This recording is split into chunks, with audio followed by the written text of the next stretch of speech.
Here's Linda sharing God's heart. Hello everyone. Thank you for joining me as I introduce two short passages from the letters that the Apostle Paul wrote to the Ephesians and the Philippians.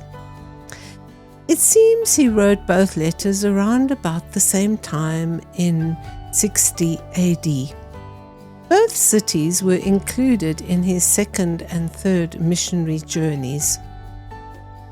Ephesus was situated in Asia Minor or Turkey, and Philippi was situated in Macedonia or Greece.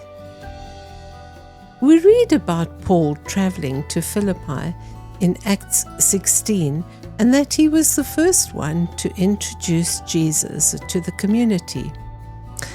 The patriotic people living in this Roman colony in Macedonia did not appreciate Paul wanting to introduce them to the true and living God because they seemed satisfied with those gods they were already worshipping. But Acts 16 verse 14 reveals that there was a woman, Lydia, who worshipped God and that the Lord opened her heart to take note of what Paul shared with them. The number of disciples grew, and Paul kept in contact with them.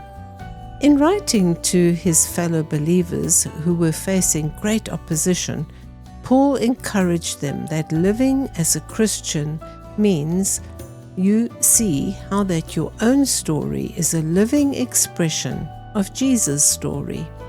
The church in Philippi had a very special place in Paul's heart, and he shares some of the powerful things he prays for them. In Philippians chapter 1 verse 3, he assures them that he thanks God for them every time he thinks of them and prays for them. I would like to take a closer look at one of these prayers in the next episodes.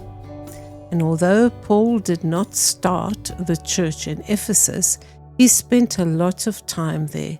It was an epicenter of worship of mostly Greek and Roman gods. He first traveled there on his second missionary journey, and during his third journey, he used it as a headquarters, whilst living and teaching there for about 3 years. Paul was well acquainted with them and knew the challenges they faced. The letter to the Ephesians is well studied and quoted, and there's really so much we can learn from it. One of the themes of Paul's letter is that to overcome the challenge of understanding our identity, we need to know who our Creator God has made us to be.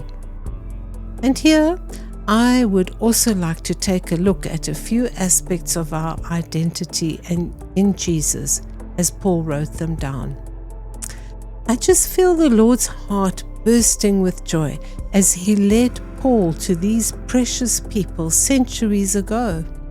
As he anointed Paul to assist them in their challenges, the Father knew that these timeless words would build us up in our most holy faith today. The Lord assures us that He wants to embolden us to stand strong today because He is the same yesterday, today, and forever, and never ever leaves or forsakes us.